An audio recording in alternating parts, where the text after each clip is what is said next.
ಜೊತೆಗೆ ಉತ್ತಮವಾದಂಥ ಕತೆ ನಮ್ಮ ನಿರ್ದೇಶಕರು ಮಾಡಿದ್ದಾರೆ. ಇದು 100 ದಿನ ಓಡಬೇಕಂತ ದೇವರಲ್ಲಿ ಪ್ರಾರ್ಥನೆ ಮಾಡ್ಕೊಳ್ತು. ಎಲ್ರಿಗೂ ನಮಸ್ಕಾರ. ಮತ್ತು ನಮ್ಮ ಚಿತ್ರದ ಕೇಂದ್ರ ಬಿಂದುವಾದಂಥ Prem sir, Tabla Nani sir, Manvitha ma'am, Sanjay sir, Jeevitha ma'am ಮತ್ತು ಎಲ್ಲ ಆರ್ಟಿಸ್ಟ್ಗಳಿಗೆ ಮತ್ತು ನಮ್ಮ ನಿರ್ದೇಶಕರಿಗೆ ಧನ್ಯವಾದಗಳು. ಅಪ್ಪ ಐ ಲವ್ ಯು ಸಿನಿಮಾ ಯಾಕೆ ನೋಡಬೇಕು ಅನ್ನೋದೊಂದು ಕ್ವಶನ್ ಬರುತ್ತೆ. ಇದರಲ್ಲಿ ಏನಂತಂದರೆ, ಒಂದು ಅತ್ಯುತ್ತಮವಾದಂಥ ಕನ್ನಡ ಚಿತ್ರ, ಜೊತೆಗೆ ಉತ್ತಮವಾದಂಥ ಕತೆ ನಮ್ಮ ನಿರ್ದೇಶಕರು ಮಾಡಿಕೊಂಡಿದ್ದಾರೆ. ಪ್ರೇಮ್ ಸರ್ ಇದುವರೆಗೂ ಆಯ್ಕೆ ಮಾಡದೇ ಇರತಕ್ಕಂಥ ಭಾಳ ಸ್ಪೆಷಲ್ಲಾಗಿ ವಿಭಿನ್ನವಾಗಿ ಆಯ್ಕೆ ಮಾಡಿ ನಡೆಸಿರ್ತಕ್ಕಂಥ ಸಿನಿಮಾ ಇದು. ಜೊತೆಗೆ ಮಾನ್ವಿತಾ ಮ್ಯಾಮ್ ಕೂಡ. ಅದಾದ ನಂತರ ತಬಲಾ ನಾಣಿ ಸಾರು ತಂದೆ ಪಾತ್ರನ ಭಾಳ ಅತ್ಯುತ್ತಮವಾಗಿ ಮಾಡಿದ್ದಾರೆ. ಈ ಚಿತ್ರದಲ್ಲಿ ತಂದೆ ಮತ್ತು ಮಗನ ಸಂಬಂಧ ಯಾವ ರೀತಿ ಇರಬೇಕು ಅನ್ನೋದನ್ನು ತುಂಬ ಚೆನ್ನಾಗಿ ಕಟ್ಕೊಟ್ಟಿದ್ದಾರೆ ನಿರ್ದೇಶಕರು. ಸಿನಿಮಾದಲ್ಲಿ ಭಾಳ ಮುಖ್ಯವಾದ್ದು ಪ್ರೀ ಕ್ಲೈಮ್ಯಾಕ್ಸು ಮತ್ತು ಕ್ಲೈಮ್ಯಾಕ್ಸ್ ಭಾಳ ಅತ್ಯುತ್ತಮವಾಗಿದೆ. ಎಲ್ಲರೂ ನೋಡಿ ದಯವಿಟ್ಟು ಪ್ರೋತ್ಸಾಹ ಮಾಡಿ. Thank you so much. Tabla Nani sir ಅವ್ರ ಜೊತೆಲೇ ಇದು 5ನೇ ಸಿನಿಮಾ ಮಾಡಿದ್ದೀನಿ ನಾನು. ಈ ಸಿನಿಮಾದಲ್ಲಿ ನನ್ನ ಪಾತ್ರ ಏನಂದರೆ, ಅವರು ಪಾರ್ಕ್ ಮೆಟ್ ನಾವಲ್ಲ, ಒಂದು 5 ಜನ. ಅದರಲ್ಲಿ ನನ್ನ ಪಾತ್ರ ಹೆಸರು ಶುಗರ್ಲೆಸ್ ಶ್ರೀನಿವಾಸ್ ಅಂತ ಅವರೇ ಹೆಸರಿಟ್ಟಿದ್ದು. ಆಮೇಲೆ ಅವ್ರ ಫ್ಯಾಮಿಲಿನಲ್ಲಿ ಏನೇನಾಗುತ್ತೆ ಅಂತ ನಮ್ಮ ಹತ್ರ ಬಂದು ಹಂಚ್ಕೊಳ್ಳೋರು ಪಾರ್ಕ್ನಲ್ಲಿ. ಕತೆ ಪೂರ್ತಿ ಗೊತ್ತಿಲ್ಲ ನನಗೆ. ಇಡೀ ಸಿನಿಮಾದಲ್ಲಿ ಒಂದು ಒಳ್ಳೆ ಪಾತ್ರ ಕೊಟ್ಟಿದ್ದಾರೆ. ಆ ಸಿನಿಮಾದಲ್ಲಿ ಪ್ರೇಮ್ ಸರ್ ಅವ್ರ ಜೊತೆಲಿ ನಾವಿಲ್ಲ, ಅವ್ರದ್ದೇ ಟ್ರ್ಯಾಕ್ ಬೇರೆ, ನಮ್ಮದೇ ಬೇರೆ. ಭಾಳ ಚೆನ್ನಾಗಿ ಬಂದಿರುತ್ತೆ ಅಂತ ಕಾಣುತ್ತೆ. ನಾನು ಡಬ್ಬಿಂಗ್ ನೋಡೋಕೆ ಗೊತ್ತಾಯ್ತು ನನಗೆ ಸಿನಿಮಾ. ಈಗ ಟ್ರೈಲರ್ ನೋಡಿದ ಮೇಲೆ ಇನ್ನು 100% ಗೊತ್ತಾಯಿತು. ಗೊತ್ತಿಲ್ಲ. ಡೈರೆಕ್ಟ್ರು ಅಲ್ಲಿ ಡೈರೆಕ್ಟ್ರ್ ಅವರು ಭಾಳ ಚೆನ್ನಾಗಿ ಮಾಡಿದ್ದಾರೆ, ಡೈರೆಕ್ಷನ್ ಮಾಡಿದ್ದಾರೆ. ನನಗೆ ಅಷ್ಟು ಮಾತಾಡೋಕ್ಕೆ ಬರೋಲ್ಲ, ಡೈಲಾಗ್ ಹೇಳೋದಷ್ಟೇ. ಸಿನಿಮಾ ಸಕ್ಸಸ್ ಆಗಬೇಕು, ಥಿಯೇಟ್ರ್ನಲ್ಲಿ ಓಡಬೇಕಂತ ನನ್ನ ಆಸೆ.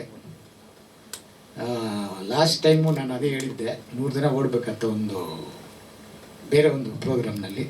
ಇದು 100 ದಿನ ಓಡಬೇಕಂತ ದೇವರಲ್ಲಿ ಪ್ರಾರ್ಥನೆ ಮಾಡ್ಕೊಳ್ತು ನನ್ನ ಮಾತನ್ನು ಮುಗಿಸ್ತೀನಿ. ಜೈ ಹಿಂದ್, ಜೈ ಕರ್ನಾಟಕ ಮಾತೆ. ಸರ್, ಒಂದು ವಿಷಯ ಏನು ಗೊತ್ತಾ ಸರ್, ಇದು ಚೇಂಬರ್ ಒಂದೇ ತೀರ್ಮಾನ ತಗೊಂಡ್ರೆ ಆಗೋ ಕೆಲಸ ಅಲ್ಲ ಸರ್.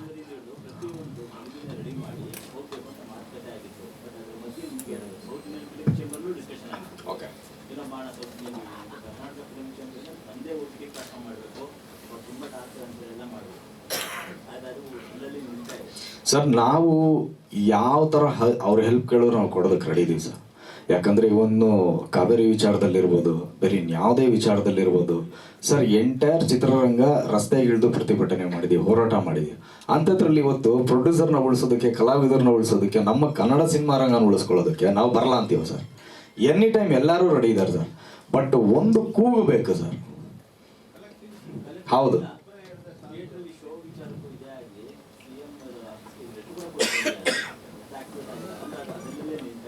ಅದನ್ನೇ ಸರ್ ನಾನು ಹೇಳಿದ. ಈಗ ಅಧಿಕಾರ ಇರೋದೀಗ ಸರ್ಕಾರಕ್ಕೆ. ಸರ್ಕಾರ ಒಂದು ಹೆಜ್ಜೆ ಮುಂದೆ ಇಡಬೇಕು ಸರ್. ಬನ್ನಿ, ನಮ್ಮ ಸಿನಿಮಾ ರಂಗ ನಾವೆಲ್ಲರೂ ಒಟ್ಟಿಗೆ ಬನ್ನಿ ಅಂತ ಕರೀತು ಅಂದರೆ ನಾವೆಲ್ಲನೂ ರೆಡಿ ಇರ್ತೀವಿ ಸರ್. ಇಲ್ಲಾಂದರೆ ನಾವು ಏನೇ ಮನವಿ ಪತ್ರ ಇಟ್ಕೊಂಡ್ರು, ಏನೇ ಮಾಡಿದ್ರು, ಏನೇ ಇದ್ರೂ ಕೊನೆಗೆ ನಮಗೆ ಸರ್ಕಾರದಿಂದ ನಮ್ಗೆ ಸಪೋರ್ಟ್ ಸಿಗಲಿಲ್ಲ ಅಂದರೆ ಅಲ್ಟಿಮೇಟಾಗಿ ನಾವೇನೂ ಮಾಡೋದಕ್ಕಾಗಿ ಅದು ಭರವಸೆ ಆಗ ಅಷ್ಟೇ ಉಳಿದೆ, ಅದನ್ನು ಕಾರ್ಯರೂಪಕ್ಕೆ ತರಬೇಕು. ಅದರಲ್ಲಿ ನಮಗೆ ಇದೊಂದು ಗ್ಯಾರಂಟಿ ಒಂದು ಮಾಡಿಕೊಟ್ಬಿಟ್ರೆ ಕನ್ನಡ ಚಿತ್ರರಂಗ ಸದಾ ಚಿರಋಣಿಯಾಗಿರ್ತೀವಿ ಸರ್ ಸರ್ಕಾರಕ್ಕೆ. ಅದನ್ನ ಮಾಡಬೇಕು.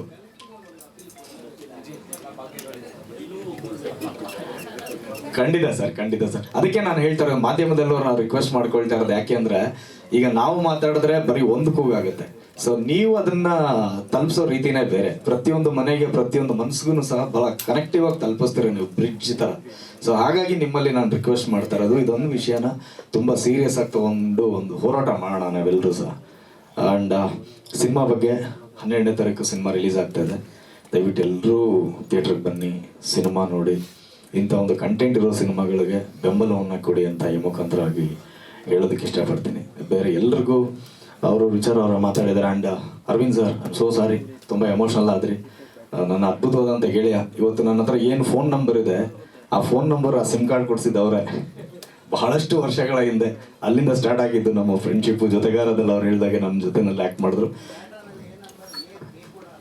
ಹೌದು ನೋಡಿ, ಏಯಿಂದನೇ ಸ್ಟಾರ್ಟ್ ಆಗಿದೆ ಅರವಿಂದ್ ಅಂತ.